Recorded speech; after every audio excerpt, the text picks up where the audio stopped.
Bonjour et bienvenue sur le podcast Nourrissant.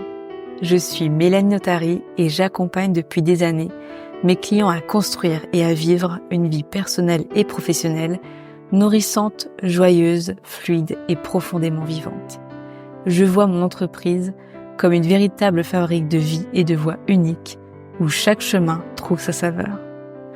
Entrepreneur depuis mes 19 ans, je vis pleinement tous mes centres d'intérêt comme la santé, la nutrition holistique, l'entrepreneuriat, les finances, l'épanouissement personnel et professionnel, l'art et la spiritualité. Dans ce podcast, je vous propose de nourrir votre quotidien à travers des réflexions, des partages authentiques et des rencontres inspirantes afin de stimuler la vie qui réside en chacun de nous. Je vous donne donc rendez-vous un vendredi sur 2, dès 5 heures. Belle écoute et bienvenue dans cet espace nourrissant. Bonjour à toutes et à tous, je suis ravie d'accueillir son podcast Mao, que je connais sur Instagram sous le nom de Mao Brut. Bonjour Mao. Bonjour Mélanie. Je suis ravie de t'accueillir parce que je te suis depuis des années. Tu parles beaucoup de l'alimentation ancestrale, mais tu parles aussi de la vie en général, de tes voyages, de ce qui t'intéresse. Et je trouve hyper intéressant de t'accueillir ici pour parler de tout ça. Pour commencer, est-ce que tu peux te présenter, en tout cas dire les éléments qui sont pour toi importants, ce qui font qu'aujourd'hui tu fais ce que tu proposes et tes centres d'intérêt surtout. Moi, j'ai 29 ans et ça fait à peu près plus de 10 ans que je me renseigne sur l'alimentation et ce qui a en grande partie transformé ma vie parce que tous les problèmes qu'on peut avoir, que ce soit de la fatigue, le manque de concentration, le fait de tomber malade, le fait de prendre froid, en fait, on est vachement limité par notre corps de manière générale, que ce soit, pour le sommeil, on a besoin de dormir chaque nuit, on a besoin de ne pas tomber malade. Et quand toutes ces barrières, se sont envolées parce que j'ai eu la chance de changer d'alimentation et de me rendre compte que tous ces problèmes-là étaient liés au final au monde moderne. Pas au monde moderne, mais disons à une alimentation en grande partie insuffisante. Et donc, je me suis retrouvé avec beaucoup plus de possibilités et ça a beaucoup changé ma manière de vivre et surtout mes limites qui n'étaient plus les mêmes et ce qui m'a permis de beaucoup voyager avec très peu de ressources financières parce que justement je n'avais plus besoin de dormir à l'hôtel, je n'avais plus besoin d'avoir même à manger, j'avais plus trop de problèmes à ce niveau-là. Et Puis depuis quelques années, maintenant, je suis arrivé donc sur les réseaux sociaux. Donc à la base, je suis pas quelqu'un des réseaux, mais ça a été un moyen pour moi au début d'en vivre. Et puis aujourd'hui, ça l'est toujours, mais c'est aussi un moyen d'aider, de propager, de parler de ce que je découvre et de renseigner un maximum de personnes si possible, et surtout de voir qu'il y a des gens qui sont intéressés pour changer leur vie, pour qui prennent conscience que le monde moderne, que le monde dans lequel on vit, alors je dirais pas le monde moderne, mais plutôt le monde dans lequel on vit, eh bien il y a énormément de choses qui ne sont pas correctes, qui n'ont en fait aucun sens, et beaucoup de gens ne les questionnent pas parce que ça vient de certaines autorités, que ce soit des nutritionnistes, des médecins, nos parents, nos grands-parents, mais qui en fait n'ont aucun fondement, et si on les questionne, on se rend compte que derrière il y a rien, et en changeant nos habitudes alimentaires, nos habitudes de vie, on se rend compte qu'on peut accéder à une vie qui est différente, qui est moins douloureuse et qui permet de faire plus de choses, quoi. Et justement, toutes ces informations, tu les as trouvées où? Parce que tu vois souvent, enfin, tu publies souvent des stories là, dans les bibliothèques, à la BNF, etc. C'est dans les livres surtout ou c'est comment? Alors il y a beaucoup de alors c'est dans les livres, c'est dans les vidéos. Au début, c'était dans les vidéos YouTube, c'était sur des forums, c'était sur des groupes Facebook, beaucoup de témoignages. C'était aussi beaucoup de témoignages vivants. J'ai un peu voyagé et puis j'ai rencontré beaucoup de gens qui avaient changé leur alimentation, qui avaient des graves maladies auparavant et qui s'en étaient sortis. Donc ça, c'était ça. Oui, les informations, je les glane. Alors je les glane Franchement, la une grande source de mes connaissances de base, c'était grâce au groupe Facebook, aux vidéos YouTube, aux livres aussi, beaucoup de bouquins que j'avais récupérés, sur internet ou dans des bibliothèques. Et puis dernièrement, c'est vrai que c'est beaucoup plus dans les bibliothèques, dans des vieux bouquins que là je vais glaner des informations. Après, j'ai été aussi, formé, par des professeurs incroyables, donc j'ai fait une formation de health Mmh. qui est c'est naturopathe, mais c'est une formation qui est au CERTA, donc près de Genève, qui est vraiment vraiment en termes de connaissances, c'est énorme. Il y a énormément de choses. Donc voilà, j'ai eu cet apport-là, et après c'est beaucoup de discussions aussi avec des collègues thérapeutes, mais et aussi beaucoup d'expériences personnelles, de vécu. Mmh. Et est-ce que comme ça, tu aurais envie de nous partager, tu vois, quelques faits marquants que tu as pu, découvrir, dans ces recherches, dans ces rencontres, dans ces lectures? Il y en a beaucoup, mais moi, ce qui m'a marqué, c'est que, on retrouve, en fait, on retrouve les mêmes choses, les mêmes, comment dire? Les mêmes problèmes, par exemple l'arrivée, des aliments, raffinés, que ce soit au Groenland ou en Papouasie ou, sur des côtes africaines par exemple, ça va donner les mêmes effets. Mmh. Et ce qui est drôle, c'est de voir que des auteurs qui ne se connaissent absolument pas, qui ne sont pas de la même époque, vont raconter exactement la même chose. Par exemple, je prends un exemple simple, hein, mais dans les années 1800, il y a un Polonais qui part visiter les pays en Arabie, et qui, avec les tribus arabes, hein, et déjà à l'époque, ils disent bah voilà, dans les villes, ils vivent dans le luxe, ils mangent de tout, ils mangent un peu n'importe quoi. Du coup, ils sont malades, ils ont des mœurs un peu dissolues, enfin voilà, ils sont pas nets quoi. Et nous, dans le désert, eh bien, ils vivent avec peu de choses, mais des vrais aliments, et les gens sont adorables, sont très respectueux, sont droits. Et par exemple, Jean Mallory, qui va à Thulé, donc tout au nord du Groenland, raconte que quand il arrive, les gens sont respectueux, sont très, voilà, ils mangent bien déjà, ils ont une très bonne santé. On est dans les années 50. Et quand il revient 20 ans plus tard, eh bien, il raconte que les jeunes sont des racailles, quoi, sont devenus déjà édentés d'une part, mais surtout ne sont plus du tout respectueux, et présentent des comportements de quelque part de voyous. Mmh. Et ce qui est drôle, c'est que c'est quelque chose qui revient très souvent, c'est que l'alimentation va impacter en fait la psyché, la façon de se comporter, et notamment le respect des anciens. Et on le retrouve dans plusieurs endroits du monde, quoi. C'est voilà. Après, il y a plein de choses qui sont marquantes, hein. Mmh. Mais Je sais que tu as fait aussi pas mal enfin, en tout cas, tu en as pas mal parlé, c'est tout ce qui va être dentition, avec des photos dans les peuples, où ils mangeaient de l'alimentation, brute et non transformée.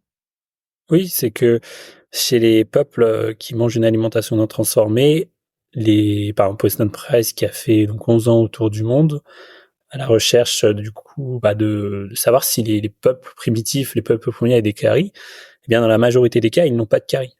Mmh. Ils ne présentent aucune carie. C'est-à-dire que, et même des personnes qui vont vivre très longtemps ne présentent pas de carie, alors que dans le monde moderne, c'est très très rare de ne pas avoir de carie. Même si, oui, on retrouve des cas. Moi, j'ai par exemple ma voisine, elle est une fois chez le dentiste à 30 ans, et enfin, le dentiste lui a dit, mais il y a rien à faire, même pas de détartrage, vous avez des dents parfaites. Mmh. Et ça, c'est des cas très très rares, mais ces cas-là arrivent pourquoi? Parce que cette dame-là, elle est née au Cameroun, et depuis sa naissance et jusqu'à aujourd'hui, elle ne mange que de la nourriture dite ancestrale, c'est-à-dire qu'elle ne mange pas de produits raffinés. Mmh. Et justement, toi, quelle est ton alimentation, de base, quotidienne, Aujourd'hui ou auparavant? aujourd'hui? Moi, si tu veux faire un comparatif, tu peux aussi, mais Bah, OK. moi, en tout cas, avant, je mangeais une alimentation fait maison, avec des produits plutôt du supermarché, et du coup, j'avais pas mal de soucis, voilà, de tomber malade très souvent. J'étais fatigué tout le temps, j'avais des problèmes de sommeil, j'étais un brouillard mental tout le temps, j'étais nerveux, je me mettais souvent en colère. Euh, Et et après, donc maintenant, mon alimentation, c'est plus ou moins la même chose. C'est-à-dire que je vais manger du riz. Avant, je mangeais du riz. Je vais manger du pain. Avant, je mangeais du pain. Je peux manger un peu de viande. Je peux manger du poisson. Je peux manger du fromage. Sauf que, en apparence, si c'est pareil, dans le détail, ça n'a absolument rien à voir. C'est-à-dire que tous les aliments que je consomme aujourd'hui sont préparés, enfin j'essaye en tout cas au maximum, sont préparés de manière ancestrale. C'est-à-dire que le pain sera fermenté avec du levain, ce sera du blé ancestral, donc qui sera au final plus riche, plus consistant, plus nourrissant que du blé moderne. Pour le fromage, par exemple, ce sera des races de vaches ou de chèvres rustiques qui consomment, qui sont élevées naturellement, en pleine nature, dehors. Et donc tout ça va faire qu'à la fin, on est sur la même alimentation, mais elle sera beaucoup plus digeste et surtout beaucoup plus riche en vitamines et en minéraux. Et donc le corps va pouvoir puiser dedans pour se réparer, se développer et du coup ne plus tomber malade, être plus fort mentalement, physiquement, tout ce qu'on veut. Et surtout c'est beaucoup plus digeste. Mmh. Et donc, tu as évoqué un peu en début de cet épisode les bienfaits que tu as pu ressentir. Mais je sais que tu parles beaucoup aussi de la transformation physique que tu as vécue avec cette alimentation. Est-ce que tu peux nous en parler un peu plus? Oui, c'est vrai que bah, nos hormones jouent un grand rôle, mais nos hormones, par exemple, chez les hommes, la testostérone est très importante. Et pour produire de la testostérone, il faut des corps gras. Et ces corps gras, aujourd'hui, dans notre alimentation, il faut des vitamines. Et ces vitamines sont quasiment absentes. Et donc, en remangeant des aliments naturels, tout d'un coup, j'avais accès à beaucoup plus de vitamines. Et effectivement, le corps change, le corps évolue. Et oui, moi, c'est vrai que quand quand je retombe sur des photos d'avant, c'est pas moi. C'est pas moi. Et c'est vrai que oui, ça change énormément. Oui. Et, Je et prends donc, par exemple mes cheveux. Tu vois, là, tout ça, je voulais écrire que moi, j'ai des cheveux très fins. Et en fait, avant, j'avais des cheveux très fins, mais là, mes cheveux ne sont pas très fins. Ils sont beaucoup plus costauds qu'auparavant. À 17 ans ou 18 ans, j'avais des cheveux très très fins, même s'ils bouclaient à l'adolescence, tout ça, nos cheveux changent. Mais de base, j'avais vraiment des cheveux très très fins. Où il y a plein de choses comme ça. Même la couleur de mes yeux a un peu changé. Ma mâchoire aussi. Enfin bref, il y a plein de choses.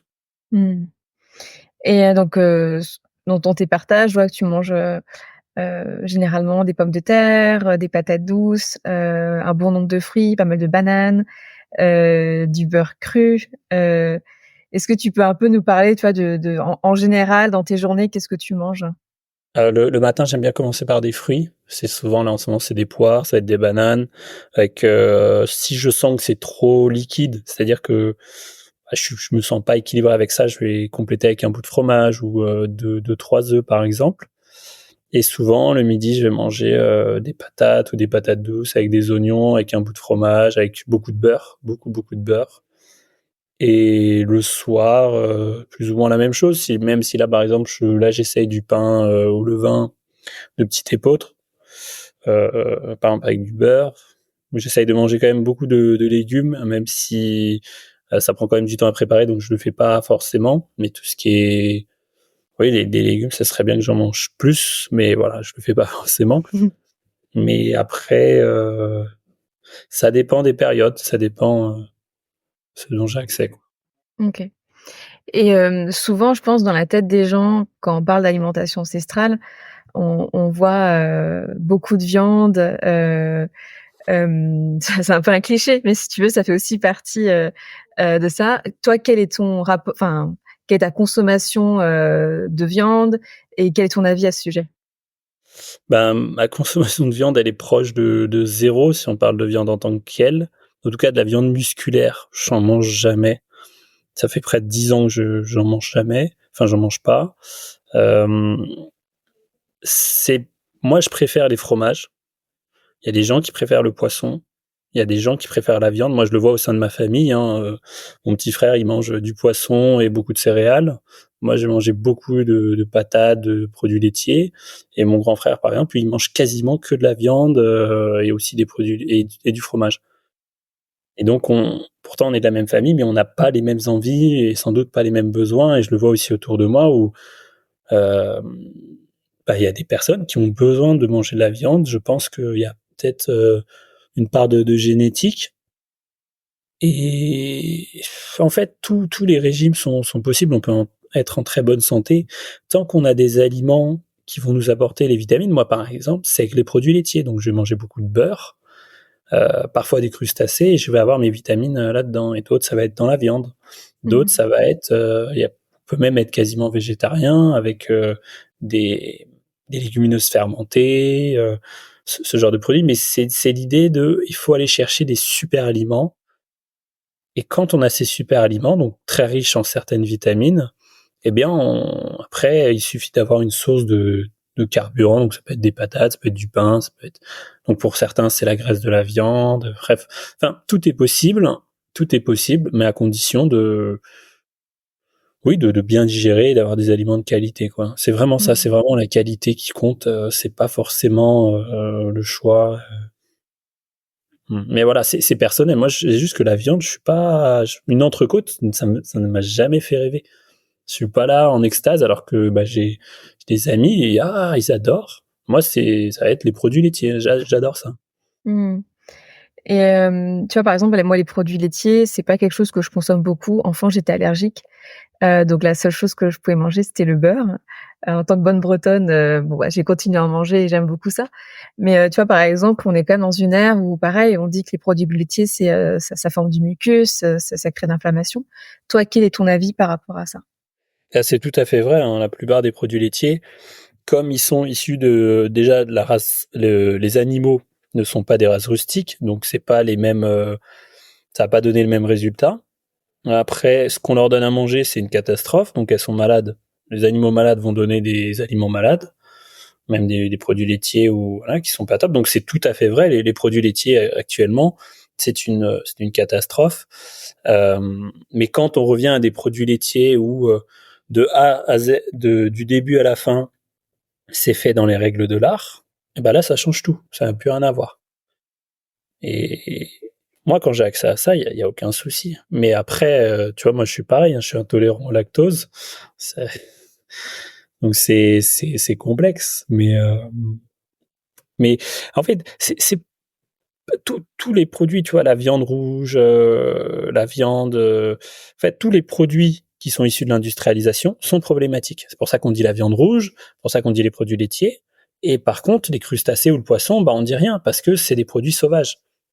Mais si on trouve des produits laitiers sauvages, on va dire sauvages dans le terme où c'est fait de manière ancestrale, il n'y a aucun problème. C'est pareil pour la viande, il n'y aura aucun problème.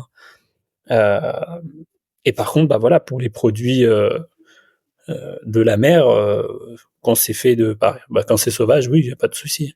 Mmh.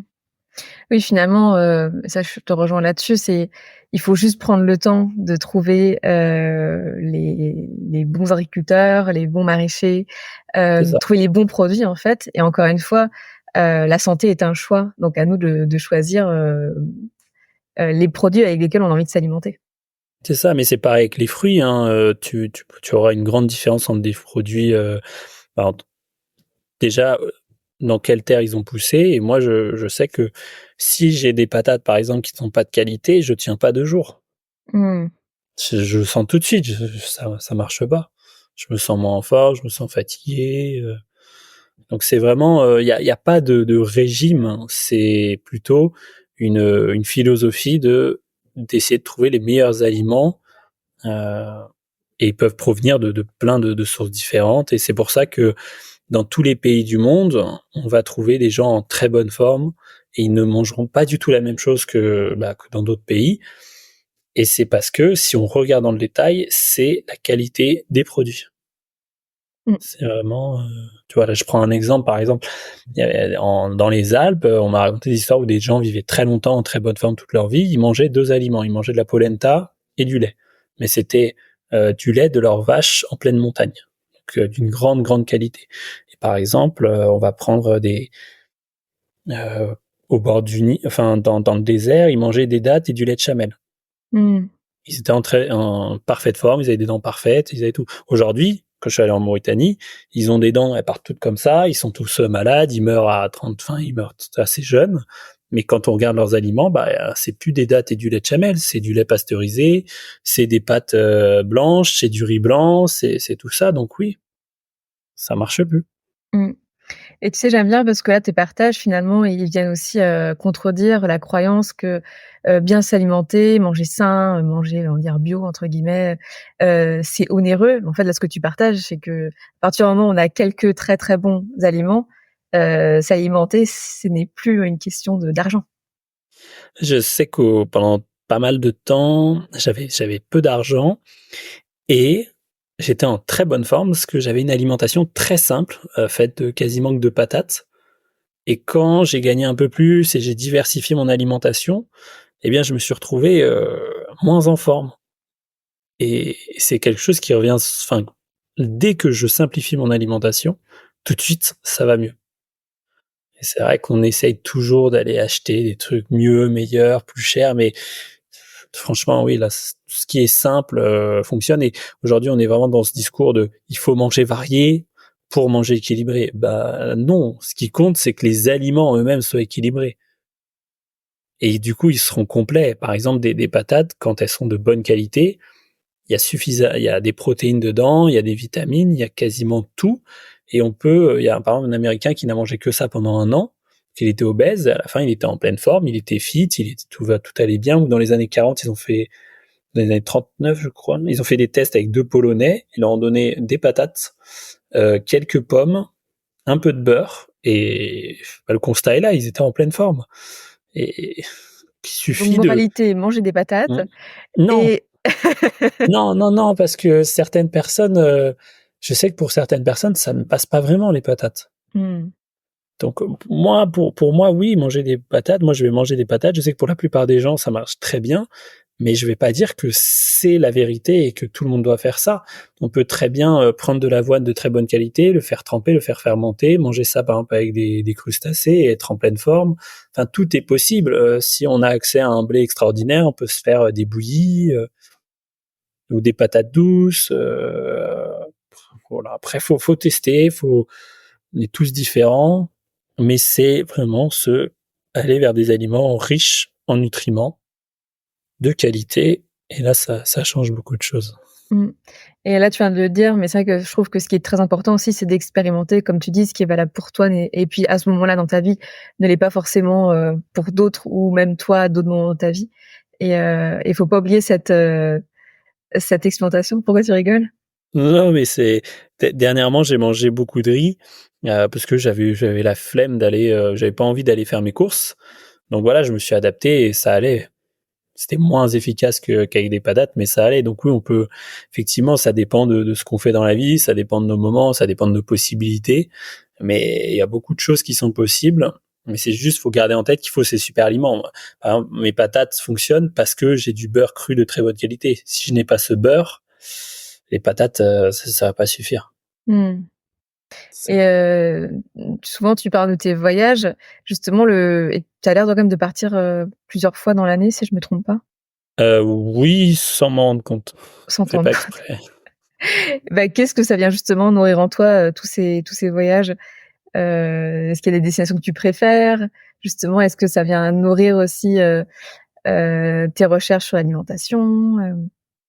En voyage, ce qui me plaît beaucoup, c'est d'être frappé par, que mon imagination soit frappée et donc d'être dans des environnements, surtout les terres polaires ou surtout les grandes forêts boisées, les montagnes. Donc j'aime beaucoup aller dans ces endroits-là et c'est aussi, le choc des cultures. Ça, c'est quelque chose qui me nourrit profondément de me rendre compte que les gens vivent dans des croyances et qu'ils vivent avec ça et moi, j'ai des croyances totalement opposées et en fait, eux aussi peuvent vivre et moi je n'imagine même pas vivre avec leurs croyances et pourtant eux ils arrivent à vivre avec ça. Et donc Mmh. c'est vraiment j'aime beaucoup parce que ça me permet de prendre du recul et de me dire mais de prendre du recul en fait sur ma vie par rapport à ce que je vois et c'est vrai que je sais pas par exemple en Europe on est voilà, c'est bien d'avoir son chez soi, d'avoir son espace, mais par exemple tu vas j'étais en Mauritanie ou même au Cameroun où tout le monde vit au même endroit, dans la même pièce. Et je me disais, mais un introverti en France, il a besoin d'être seul. Mais un introverti en Afrique, comment il fait? Tu vois? Que c'est non, c'est vraiment ça. Et puis j'aime beaucoup découvrir aussi des endroits inexplorés où personne n'est allé, où il y a aucun touriste, parce que ben on, on va toujours découvrir des choses nouvelles. C'est la découverte de l'autre, des paysages, enfin je sais que je suis allé dans des pays, par exemple l'Arménie, la Géorgie, l'Azerbaïdjan. C'est des pays où les gens ne vont pas trop. Et les paysages que j'ai pu voir, je les ai jamais vus sur Instagram, je les ai jamais vus, et pourtant c'était incroyable. Mmh. Mais ça, c'est parce que c'est d'aller dans des endroits peu connus, et c'est vrai que ça me nourrit beaucoup, alors qu'un voyage à Barcelone ou à Madrid ou à Milan, ça a pas trop d'intérêt. Mais voilà, c'est personnel. Et tu as lancé récemment aussi une boutique en ligne de Shilajit. Est-ce que tu pourrais nous parler un petit peu plus de déjà pourquoi la Shilajit? Qu'est-ce que c'est que cette résine? Et voilà, tout simplement. Alors cette résine, je l'ai découverte dans un livre qui parlait du jeûne, donc jeûner pour rajeunir, je crois, ou pour guérir, de Yelena C. Sitor. Et dans ce livre, il y mentionnait une expérience une Russe qui jeûna pendant 40 jours, donc qui était à la base obèse, avait des yeux noisettes, qui avait plein de problèmes de santé. Elle avait, je crois, 37 ans, quelque chose entre 30 et 40 ans. Cette dame jeûne, bon, il lui arrive plein de choses, elle raconte son jeûne, et à la fin, elle finit par boire du jus de pierre. Et à l'époque, je me dit, c'est quoi ça? Et bon, elle sort de son jeûne et du fait qu'elle ait pris aussi des jus de carotte, voilà. Elle sort fit, en pleine forme, avec les yeux qui sont devenus gris comme à sa naissance, et par là, tous ces problèmes de santé qui se sont volatilisés. Et c'est vrai que j'ai rencontré quand même beaucoup de gens qui avaient jeûné, beaucoup de personnes qui avaient changé leur alimentation. Et les yeux qui changent de couleur comme ça, je ne l'avais vu que chez les fruitariens, donc que chez les personnes qui n'avaient consommé que des fruits. Et je me suis dit, mais qu'est-ce que c'est cette huile de pierre? Est-ce que cette huile de pierre n'aurait pas le pouvoir de nettoyer profondément le corps? Parce que c'est ce qui s'est passé pour cette dame. Bien sûr qu'elle a jeûné, mais moi j'ai vu des gens qui avaient jeûné même 40 jours, 50 jours, ils n'ont pas eu ce résultat-là. Donc quel était le petit truc en plus? Et après, donc j'ai un ami qui m'a parlé de ça parce qu'il l'avait trouvé dans un vieux livre ayurvédique en disant c'est une substance incroyable, donc un livre sur la médecine indienne.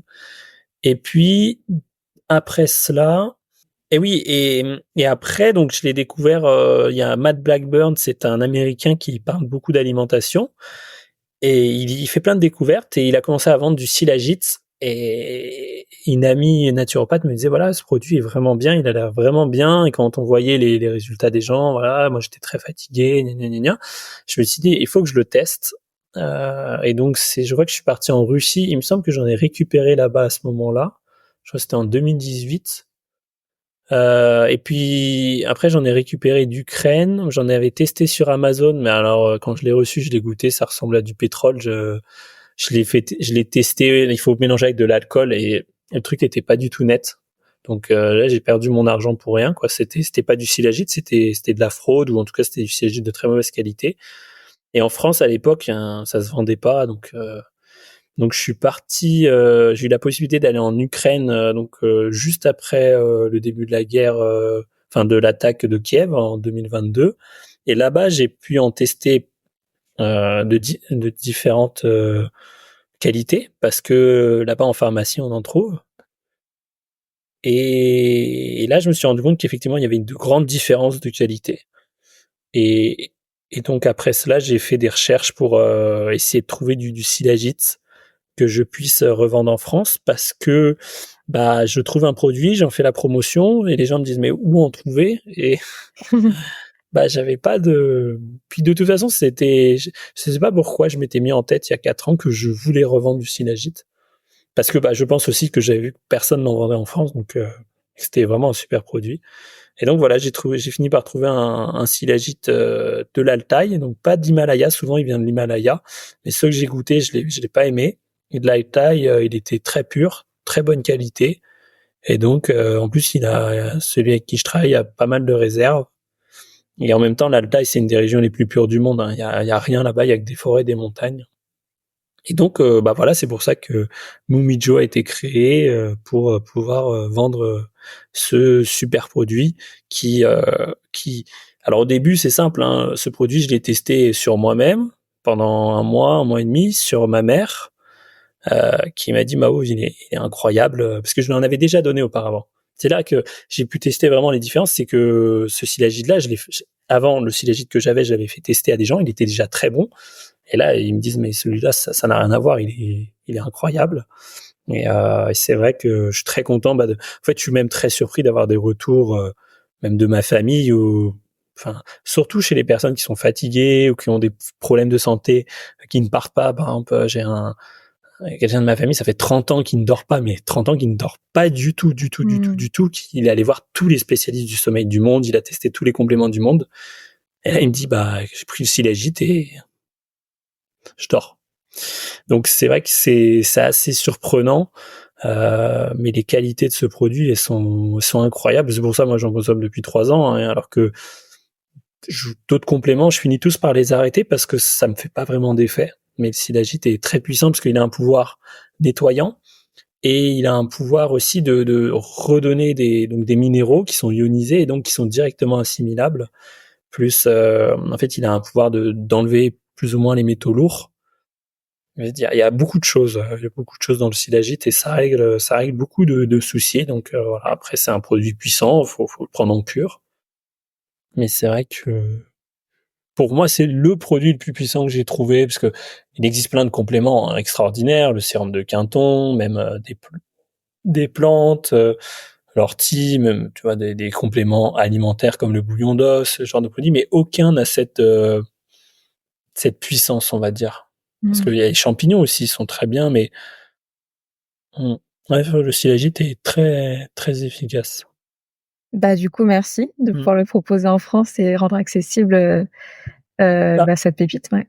surtout que là, je sais que c'est de la qualité. Mais c'est ça, parce que moi, j'avais vraiment eu ce truc de j'en commande et je me suis retrouvé avec quelque chose qui ressemblait à du pétrole, quoi. J'ai cru que j'allais m'intoxiquer. Une fois, 2 fois.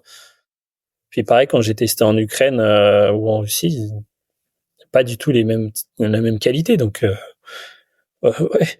Disons que j'ai cette capacité naturelle à, à sentir les bons produits. Donc, je l'utilise pour trouver des bons produits et pouvoir en proposer aux autres. Mmh.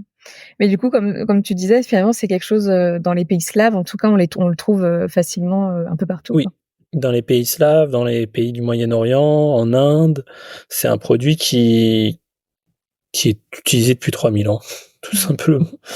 C'est utilisé depuis ça. Mais là aussi, il y a une question de qualité.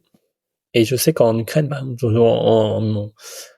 en pharmacie, il n'est pas d'excellente qualité, donc les résultats seront pas du tout similaires. Mmh. J'imagine qu'il y a des personnes en écoutant cet épisode qui vont vouloir savoir si, tu proposes des accompagnements, individuels ou différemment. Je sais pas. Est-ce que c'est quelque chose que tu proposes? Je proposais une formation, mais le souci avec les formations, c'est que ça règle, enfin, c'est sur pas mal enfin voilà, j'ai eu des retours comme quoi ça avait transformé leur vie. Mais je sais aussi qu'il y a certaines personnes qui l'ont acheté et qui ne l'ont jamais suivi. Parce que on a toujours besoin de se faire accompagner, c'est toujours plus simple. Parce que Mmh. c'est bien beau de comprendre, mais quand on a un problème, ce qu'on veut, c'est quelqu'un qui nous guide, qui nous dise, par exemple, je sais pas, moi, quand je veux par exemple, quand je mange quelque chose, alors peut-être que je veux savoir les ingrédients, mais ça m'intéresse pas de savoir la recette. Tu vois, la cuisine n'est pas ma passion. Ce que je veux, c'est avoir le plat. Tu vois, c'est avoir le résultat. Quand je vais voir même un naturopathe, j'ai pas envie qu'il m'explique toutes les plantes de A à Z. Je veux que mon problème soit réglé. Mmh. Et donc là, j'ai pris la décision de prendre, de lancer des accompagnements normalement début janvier. Ah super, OK. Ouais. Ça sera sur ton site internet? Oui, de toute façon, ça sera annoncé sur Instagram ou mais oui, oui, on va lancer on est plusieurs sur ça pour essayer de résoudre les problèmes des gens. Euh, et aussi parce que j'ai été formé à la naturopathie par des super professeurs et j'aimerais bien utiliser ça parce que je l'ai fait, hein, je faisais des accompagnements avant et c'est vrai que des fois c'était très sympa. J'utilisais des bourgeons de plantes, certains compléments, choses dont je ne parle jamais parce que c'est tellement complexe, c'est tellement personnalisé, Mmh. individualisé. Mais c'est vrai que voilà, oui, il y aura des accompagnements. De toute façon, je mettrai le lien Mmh. pour que les gens te découvrent sur, te trouvent en tout cas sur Instagram, donc super. Et pour terminer, s'il y avait une chose, tu vois, que tu souhaiterais que nos auditeurs, retiennent de cet échange, ça serait quoi? C'est vraiment manger brut et manger des aliments de bonne qualité. Je prends souvent l'exemple du beurre, c'est que beaucoup de gens vont trouver du beurre cru et ils montent la couleur et elle est blanche. Ben, ça sert à rien, il y a pas de vitamines dedans. Donc il faut aller chercher des produits qui sont vraiment de qualité et là, vous verrez des grandes différences, que ce soit sur le fromage, que ce soit sur la viande. Bon, les crustacés, ça va. C'est juste que les crustacés, ça coûte cher. Mais tout ce qui est les œufs de poisson, même par exemple les œufs, en fait, il faut suivre le goût. Plus c'est bon au goût et plus c'est de qualité. Il faut vraiment suivre le goût. Si c'est des œufs par exemple où les poules mangent des insectes et que cela, eh ben le goût sera incroyable. Si le fromage, les animaux mangent. Bon, le fromage c'est un peu différent parce que c'est un peu transformé. Mais ouais. Et pareil pour la viande, hein, la viande de pâturage. Quelqu'un qui aime la viande, il va dire mais c'est incroyable quoi, ça n'a rien à voir. Donc c'est vraiment suivre le goût et le goût est votre boussole. Enfin le goût pour des aliments bruts, sans sel, sans rien, c'est la boussole pour savoir si on va dans le bon sens. Et les résultats vont vite arriver 1, 2, 3 semaines, ça peut être même des fois le lendemain, mais vous allez ressentir plus d'énergie, vous allez être moins fatigué, vous allez beaucoup moins tomber malade, voire plus jamais pour certains qui ont de la chance. Vous allez pouvoir vieillir en étant en forme, vous allez pouvoir être en forme, vous allez être moins sujet aux blessures musculaires, aux inflammations, vous allez pouvoir enchaîner plus de choses, vous allez pouvoir encaisser plus de choses, vous allez être moins stressé aussi, ça va jouer sur les angoisses. Bref, ça va jouer sur plein de choses parce que tout simplement l'esprit, bah voilà, c'est notre esprit, mais il a besoin. En fait, il est dans un véhicule. Si ce véhicule il est à 100%, bah l'esprit peut quasiment tout faire. Mais Mmh. généralement chez nous, il est pas à 100%, il est à 10%. Donc quand on l'augmente, ça déménage. Mais Super. ça demande quand même un peu de temps ou de la chance, ça dépend des gens, mais il faut vraiment trouver des super produits. Et il en suffit que 2, hein. Ça va suffire, mais voilà, c'est ça l'important. Mmh. Et ben, merci, c'était hyper enrichissant. Merci pour tous ces partages, c'est précieux. Merci d'avoir écouté cet épisode nourrissant. Si le contenu vous a plu, n'hésitez pas à lui mettre 5 étoiles, un cœur, un commentaire et à le partager autour de vous. Votre soutien permet à ce podcast de grandir et de toucher davantage de personnes. Abonnez-vous pour ne rien manquer des prochains épisodes et continuez à nourrir votre quotidien avec joie et inspiration. À bientôt!